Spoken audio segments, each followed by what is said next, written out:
Pada kesempatan Jumat yang berbahagia ini, kita ambilkan landasan pembahasan khutbah kita dari surah Asy-Syams di ayat yang ke-7 sampai ayat yang ke-10. Maka kita temukan ada dua jalan pilihan hidup yang akan kita tempuh di dalam kita berkehidupan sehari-hari ini. Bapak-bapak, saudara-saudaraku sidang jamaah Jumat rahimani wa rahimakumullah. Di dalam kita berkehidupan, kita telah ditata sedemikian mungkin melalui Al-Quran dan dituntun dalam hadis Rasulullah sallallahu alaihi wasallam agar kita dapat selamat dalam kehidupan kita di dunia dan kita mendapatkan kebahagiaan yang kekal, yang abadi selama-lamanya, yang akan kita tempuh di akhirat kelak. Walaupun mungkin kita lihat ada sebagian manusia yang beranggapan berakhir hidupnya di dunia maka berakhir pula lah seluruhnya. Maka kita tegaskan di dalam syariat kita, di dalam Islam, kita tahu setelah kita mati nantinya akan ada kehidupan yang kekal, akan ada kehidupan yang untuk selama-lamanya, yaitu kehidupan akhirat kita. Maka kita sadari sesungguhnya kehidupan kita di dunia ini hanya sebentar saja. Kehidupan di dunia ini hanya untuk mencukupkan bekal-bekal akhirat kita. Maka Allah masih berikan kita kesempatan hidup hari ini agar kita dapat mencukupkan bekal-bekal akhirat kita. Bapak-bapak, saudara-saudaraku sidang jamaah Jumat rahimani wa rahimakumullah. Pada kesempatan ini kita lihat di dalam surah Asy-Syams, maka kita diberikan dua pilihan. Fa'alhamaha fujuraha wa taqwaha. Maka jalan kehidupan kita itu telah dibagi dua. Ada yang mengambil jalan fujur, ada pula yang mengambil jalan taqwa. Maka pilihan hidup kita ada dua. Kita ingin mengambil jalan yang akan diselamatkan oleh Allah, atau malah kita mengambil jalan yang bahkan menjadikan Allah murka kepada kita. Maka kita lihat hari ini, tatkala banyak orang-orang memilih jalan, begitu berat untuk memilih jalan takwa, tetapi begitu banyak dan begitu mudah tergiur akan jalan fujur yang begitu mudah dia dapatkan.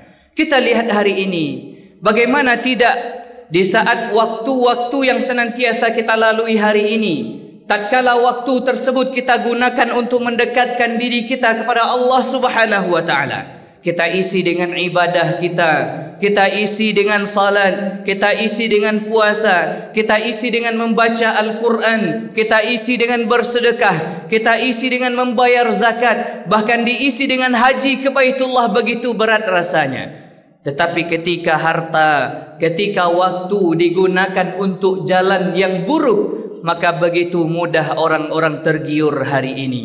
Maka kita lihat, begitu Allah memberikan pilihan kepada kita, jalan manakah hari ini yang sedang kita tempuh? Apakah kita sedang menempuh jalan takwa, atau malah mungkin kita sedang terjerumus ke jalan fujur yang bahkan dapat menyesatkan dan menenggelamkan kita sampai di api neraka nantinya. Na'udzubillah tsumma na'udzubillah.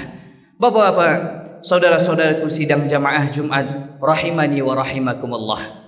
Lalu kita ingin lihat siapa orang-orang yang Allah berikan keberuntungan tersebut. Siapa orang-orang yang Allah berikan kebahagiaan tersebut. Maka diabadikan di dalam surah Asy-Syams ayat yang ke-9. Qad aflaha man zakkaha. Maka sungguh kata Allah, sungguh beruntunglah orang-orang yang mensucikan dirinya. Siapa orang-orang yang mensucikan dirinya, yang mengembalikan dirinya tersebut kepada jalan yang Allah ridhoi. Maka apa jalan yang Allah ridhoi? Maka kita ingat, kita dihadirkan oleh Allah di dalam Al-Quran, wa ma khalaqtul jinna wal insa illa liya'budun. Tidaklah aku ciptakan jin dan manusia kecuali untuk menyembah kepadaku. Maka hari ini dalam kehidupan kita, dalam kita berkehidupan, sesungguhnya kehidupan kita itu harus mendekatkan diri kita kepada Allah. Jangan malah kehidupan kita malah menjauhkan kita kepada Allah. Hari ini banyak orang-orang beraktivitas, banyak orang-orang bekerja, Banyak orang-orang mencari nafkah, tapi malah semuanya itu menjauhkan dirinya kepada Allah Subhanahu wa taala. Padahal kehadiran kita, Allah berikan pekerjaan, Allah berikan kesempatan mencari nafkah, Allah berikan kesempatan hidup. Tujuannya adalah untuk beribadah kepada Allah Subhanahu wa taala. Bapak-bapak, saudara-saudaraku sidang jamaah Jumat rahimani wa rahimakumullah. Setelah Allah ceritakan di dalam Al-Quran surah Asy-Syams ayat yang ke-9, sungguh beruntung orang-orang yang mensucikannya. Tetapi Allah ingatkan kepada kita setelah itu, wa qad khaba man dassaha, dan sungguh rugilah orang-orang yang mengotori dirinya dengan segala macam dosa dan maksiat kepada Allah. Hari ini begitu mudah kita melakukan dosa, begitu mudah kita melakukan maksiat. Dengan handphone yang kita pegang saja hari ini dapat kita melakukan dosa, dapat kita melakukan maksiat yang bahkan tanpa dilihat orang lain. Hari ini mungkin sebagian kita masih takut berbuat dosa, masih takut berbuat maksiat kalau dosa dan maksiat kita dilihat oleh orang lain. Tetapi kita banyak tidak sadar dosa dan maksiat yang kita lakukan, ternyata banyak dosa dan maksiat yang tersembunyi, yang bahkan mungkin tak dilihat orang banyak.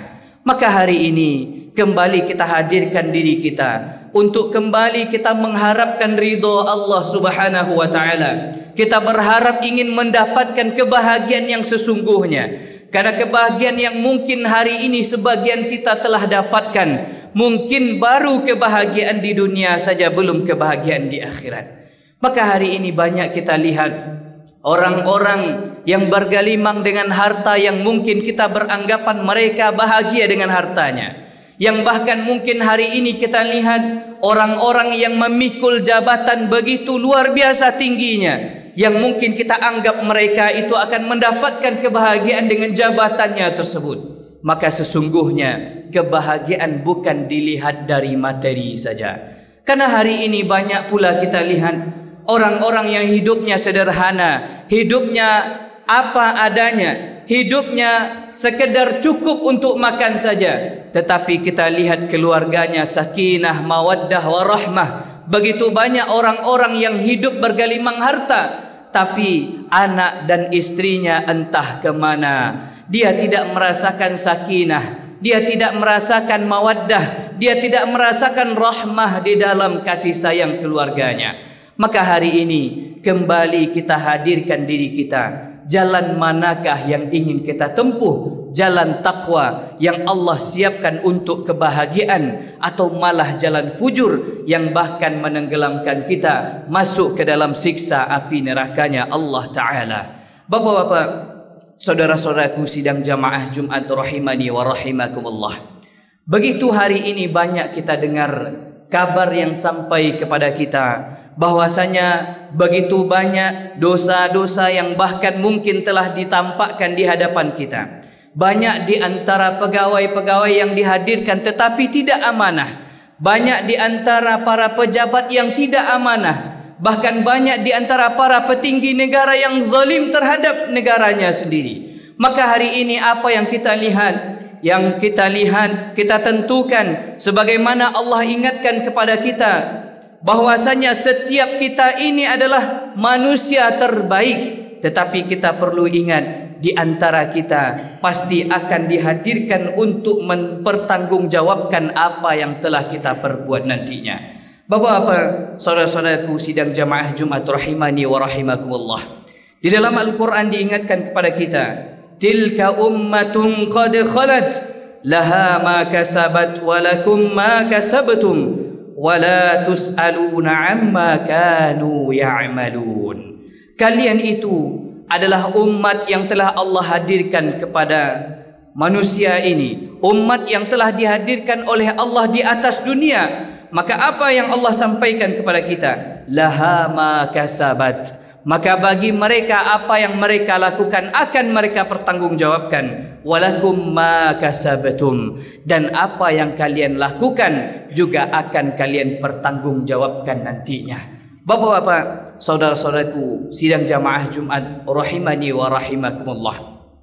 Karena sesungguhnya kehidupan kita apa saja yang telah kita lakukan hari ini, maka Allah akan tampakkan nantinya di yaumul mahsyar, di yaumul hisab. Maka akan Allah hadirkan apa saja yang telah kita lakukan hari ini.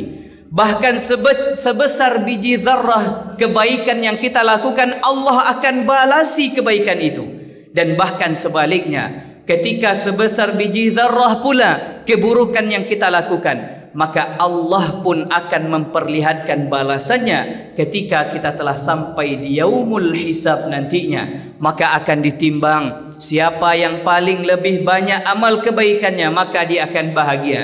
Tetapi siapa yang sedikit amal kebaikannya, lebih berat keburukannya, maka dia akan menerima tempat yang terburuk, neraka jahanam yang telah Allah hadirkan kepada mereka. Bapak-bapak, saudara-saudaraku sidang jamaah Jumat rahimani rahimakumullah, camkanlah, mudah-mudahan bermanfaat bagi kita semua.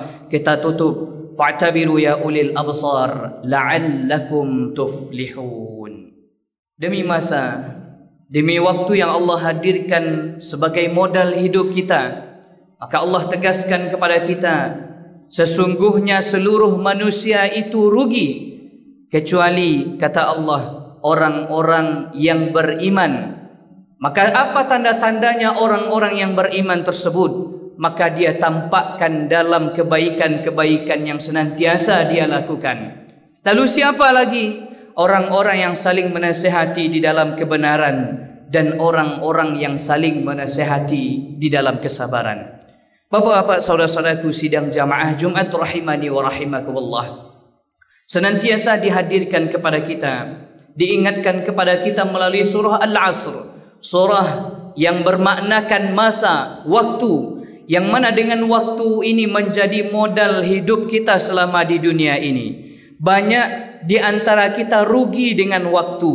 Banyak di antara kita yang juga bisa bermanfaat, beruntung dengan waktu. Maka apa manfaat yang kita dapatkan tatkala orang-orang tersebut melalui waktunya tersebut dapat dia tingkatkan takwanya kepada Allah. Tetapi banyak pula orang-orang yang rugi dengan waktu. Ketika dengan waktunya malah dia buang-buang, dia ambil jalan fujur yang bahkan menjauhi dirinya dari Allah Subhanahu wa taala. Maka tugas kita hari ini, tentukan jalan yang ingin kita pilih, karena jalan yang kita pilih telah jelas tujuannya. Takwa akan menghadirkan kebahagiaan yang kekal selamanya, tetapi fujur juga akan menghadirkan keburukan yang akan menenggelamkan kita masuk ke dalam api neraka untuk selama-lamanya.